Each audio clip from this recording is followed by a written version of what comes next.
Hi guys, thanks for joining me. It's Kelly, the Sunshine Crafter. I'm so thankful and grateful that you're here, and I hope everyone is staying safe during this really difficult time. So for today's video, I'm going to be focusing on Distress Oxide sprays. These are the colors that I have. I do have a few other colors, but I'm not going to be really using them in this video. They're more of like the grays and the browns and the blacks. I'm not going to be using them for this video. Just the colorful ones for today. So these are the ones that I have. This is my collection thus far. I gotta tell you, I really enjoy the oxide sprays. It really allows you to make quick and easy backgrounds, and they work wonderful with stencils. I'm going to show you two techniques today using these stencils. Not this one right here. I didn't end up using that one. But the other stencils I will be using. I'll have all the products linked below if you're interested in checking any of them out. But yeah, I'm going to be using, they work great with stencils, but I'm also going to show you another way where you can paint with them. So let's begin. I also want to show you that I used Holtz watercolor paper, and I also used Neenah cardstock, which I get from cut cardstock, and I use both of them, and the results are identical. So to begin, I want to use this stencil here. It's from TCW. I love this stencil. It's one of my favorites. It's so user-friendly. It works with so many different techniques. I love it.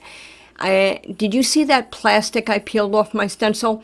That is, I'll show you later in this video, but what that is I have pixie spray on my stencils, and I use packaging to apply to the back of my stencil when it's done and washed, and this way I can slide it and put it away nice and easy without it getting stuck to everything. So here I used two colors. I just used a red and a blue. I forget which colors I used. I'll have them linked below. And look how pretty that looks. What was it, 2 or 3 sprays?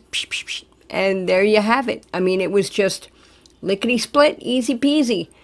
Now the next one, I'm going to use the same thing, and I'm going to be using the Holtz watercolor cardstock. And again, same thing. I also want to show you, if you don't want to waste your ink, you can always do a reverse image by taking a piece of paper or ink smushing onto an additional sheet of paper. I really don't do that too much. I should, but I don't. So there is one, and there's the other. See the results? You can't really see the difference. The only difference, one is a little bit lighter, but that was because I sprayed lighter, not because there was any issue with the cardstock.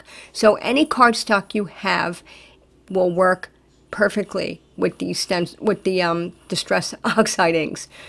So here, I just wanted to show you. You can also get a pretty image if you don't want to waste the ink.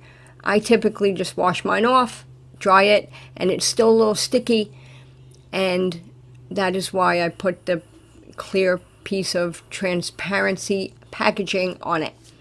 Now this stencil is also from TCW. It was brand new, never used it. So I added my pixie spray, let that dry a moment, and then I was picking out my colors to decide which colors I wanted to use on the stencil. I decided to go with blue and yellow because overlapping they make green, and I thought they'd be pretty together. I always use a box because the stuff will go all over the place. And what's nice about these oxide sprays as well is that you can layer them. So if you're not happy, I tend to like to go a little light-handed because they're very concentrated. I got a little blob there, but that's okay. But look, see how it overlapped and you saw the green? It was so pretty. Now here I'm going to show you, because this is a new stencil, I want to protect the pixie spray. So I'm using a piece of old packaging, and you also get 2 sheets from this because it's like double. So that's kind of nice. You cut it in half, trim off the little bendy part, the crease in the transparency, and this is how I store my stencils. I don't know how you store yours, or if you know, obviously this isn't an idea I came up with, and you know, it's record breaking or anything like that. It's just a pretty simple way of storing stencils that have adhesive on the back. So I'm able to put it right back in the storage packaging. Now here, see that? That is paper stuck to my stencil. You want to know how that happened? I'll tell you. I figured, oh, I want to make sure the pixie spray works well. So I sprayed it on pretty heavily, let it dry, and it got stuck to my paper. It wanted ripping it. So don't use too much pixie spray. Now, that little piece of stencil right there just stabbed me in my finger and caused me to bleed. I was bleeding a little bit on my middle finger there. It actually stabbed me. Can you believe that? I don't think I've ever had that happen. Yeah, stabbed me. Little puncture hole. Okay, so moving on. This is going to be the technique where I basically just paint. I just take a little bit. Always make sure you shake up your oxide sprays. And as oxides are, they are very chalky. They have a chalky finish. I like the oxides, and sometimes I like the chalky finish, sometimes I don't. If you're not happy with the chalky finish and that look and feel that it has, you can always use Distress Glaze on top of it. I think that is a wonderful product, and it also will make the Distress Oxides, it will make it waterproof. So anything, you can still glue adhesives and gems and Nouveau drops, all that on top of it, but just keep in mind that it will be a slick surface. So you can use Distress Glaze to kind of put on top of your project to get rid of that chalky finish if that's not the look you're going for. So here I just used I think it was seedless preserves, mustard seed, and now I'm using peeled paint. And I'm just, again, just painting in. I'm not taking care to be too precise. I just wanted to lay down color, make a whimsical card. And because the Distress Oxide is a wet medium, and this is a stencil, you know, it's going to happen. Yeah, see? This is what I wanted to show you. There is a little bit of bleeding under the stencil, but that is okay. I'm still really happy with how it came out. I was thinking of ink blending on top of it so the white space would be a lighter color, but then I decided to use this product here, and I just use it for my black splatter. And I just take off the nozzle and just make sure it's not going to drip a big blob onto my panel, and I just flick it lightly onto my panel. This way it looks more organic. I was kind of going for a whimsical feel here. Now this one, what I did was I took that egg stencil and I used Versamark ink, and I was just mushing it down. I should have used, hindsight, I should have used a Versamark, what is that called? Marker, a Versamark marker, and colored in between the egg stencil instead of using the ink pad. And I also forgot to use my anti-static powder tool. So this emboss resist image didn't come out the greatest, and you'll see that here. However, that doesn't mean it's not usable. You can use your Distress Oxides to spray, you can use them to paint, and you can also use them on emboss resist image. See how it's showing up? I'm using pastel colors here, tumbled glass and spun sugar, just to have a nice, you know, Christmas. I can't speak today, folks. An Easter vibe, because Easter's coming up, and I'll have some Easter cards I need to be making, so I thought that was a cute look. I could have went a little darker on the bottom, but for the video purposes, I didn't want to take up too much time, so I just wanted to show you that you can also do emboss resist with the Distress Oxide sprays. Now this next stencil is from Hero Arts, and I'm using, again, my favorite way of using these oxide sprays are to spray them as they are intended. I really like the look it gives. It's really like a speckled effect. Look at that. Isn't that just gorgeous? I love it. Love it, love it. And again, you can save that ink if you want. You can ink smush it or just do a reverse. I'll show you here. I'm just doing a reverse. Yeah, it doesn't come out as good as if the original, but it's still nice if you like that lighter look. I wanted to show you the other one. I used it on the back. I wanted to see which one came out better. So, yeah, always make sure you clean off your stencils. Now here, with this one, oh, this was the panel that I didn't use any stenciling. I just wanted to spray and see what happens. Wanted to just add a few different color inks, and then what I'm going to do is add some water splatters to see how it reacts with water. This one was basically an experiment. I just wanted to see what would happen. Now this, when you make a panel like this with no design whatsoever, it's nice. You can use this for die cut lettering, die cutting a heart or a shape, or you can use a silhouette. You can make it like, cut it out like a heart, and you can add like a silhouette image on top of that. That would look really pretty. I added some black splatter, and now here is all the panels that I made. Those two are identical. And next I'll be turning them into cards. And stick with me here and I'll show you that. Now this one, for my first card, I'm using my favorite things, the reverse scallop frame. And this glue, I gotta show you, I really love it. Was a rare find, and I'm really happy I took a chance on getting it. It goes on clear like glossy accents, but what I love about it the most is the applicator. It's fantastic. I have some glossy accents in a container like that, and I use it just for small areas, but this one is actual glue, and I love it. Love it, love it.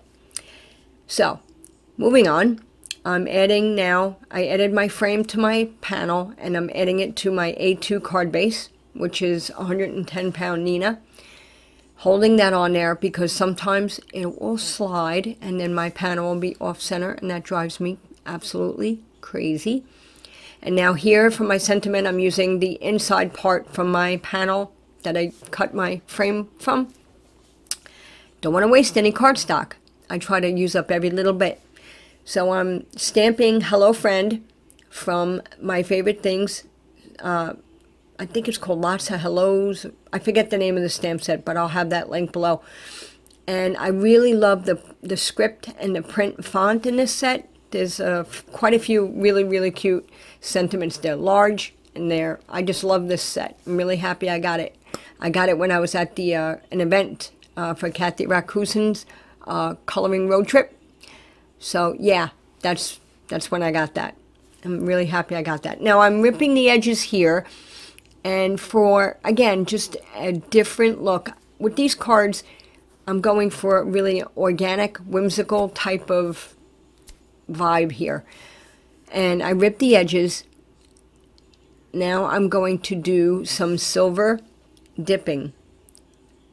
I'm using some Versamark on the edging of my sentiment, adding some silver embossing powder and just heating that up. And I also want to show you that when your embossing powder is still hot, you can re-dip it, so you don't have to worry about adding Versamark again. While it's still warm, or hot rather, you can re-dip it into or sprinkle on top of your embossing powder. You could sprinkle right on top, and it will stick to it, and then you can just reheat it, so you don't have to use your Versamark in between every layer. Just wanted you to know that. So see, that's what I'm doing here. I'm just dipping, heating, melting, whatnot. So I proceeded to do all four sides. And again, if you also have a Versamark marker, that works wonderful here too. You might have a little bit more control than you do with the pad. I use that marker a lot. It's wonderful for making frames, designs, dots. I really, really love my Versamark marker.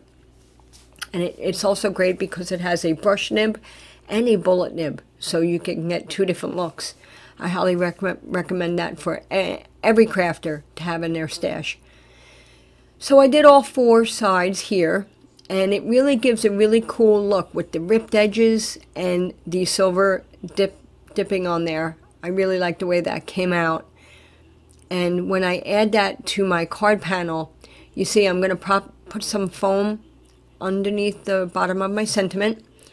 And then those open areas on the flowers, you see them on my panel there, I'm going to add matching silver gems. That's the word I'm looking for.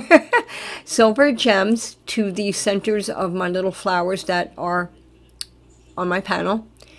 And I did get a few, I know I'm terrible, I forgot to use my anti-static powder tool. So I got some stray gray silver embossing powder flecks. You could always use a X-Acto knife to scratch those off, or a sand eraser works good too. So here I'm using my crystal katana and that glue that I told you about, and I'm just gluing down my silver gems. And because of those stray embossing powders, I'm adding some gems to the center of my sentiment, you know, around sporadically. And I also, I'm not sure if it's in the video or at the end of the video, but I added some silver jelly roll pen to the card on the right. I'm going to zoom back out here in a minute, folks. Sorry, I forgot to zoom out. Bear with me. So these are the 2 cards I made. They're identical.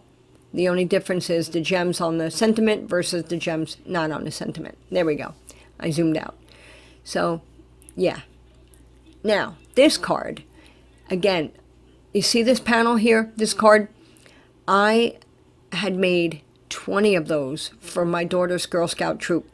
I had them all made because we were supposed to make cards for Mother's Day, and I was hosting a card crafting event for the Girl Scout troop. And I made all these cards and card bases for the troop, and with this coronavirus, it was canceled, understandably. So now I'm just covering them up. If I need a card base that has a black frame, I use those. So that's what I did there. Now there's the panel I didn't use, but this is how I finished up my card here. Again, it's not perfect, but I always say it doesn't need to be perfect to be beautiful. I add birch press hugs sentiment. I stacked them 4, and I added, not in here, and you can't see it here, but at the end you'll see I added some iridescent gems to that card panel. I often do that after I film. I realize, you know, it could use this or it could use that. And that's what, and then but it's after I film. So I want to know, do you stamp the insides of your cards? I do. I never used to do this, but I do it now. I like stamping the inside. And I also want to let you know that with this card here, I offset the frame a little bit, and I added Sizzix. I don't know the name of that die set. I'll have it linked, but that's a like daisy, and I added that in the silhouette, and the word prayers is from Hero Arts. Now this guy, I offset this one as well, kind of cropped it a little wonky there, added my interior sentiment, and that is from Hero Arts. And these are my cards, folks. I hope you like them. I hope you give Distress Oxides a try. They're really fun to work with. They're a product you can really use in many ways. I particularly like them to be sprayed, but look at that one that I painted with. I mean, it did have some seepage, but again, here we go. Doesn't have to be perfect to be beautiful. I really like the way that card came out. It's really whimsical, very artsy, very bohemian chic. So thank you so much, guys, for stopping by. Here's some, I added some Spectrum Noir. You can see in the final pictures. There you go. You can see it better there. Thank you so much for stopping by. I truly appreciate it. Please consider liking and subscribing and hitting that notification bell if you haven't. And please leave me a comment. Let me know if you stamp inside your cards. I'd really like to know. Have a wonderful day, guys, and please stay safe, stay healthy, be careful.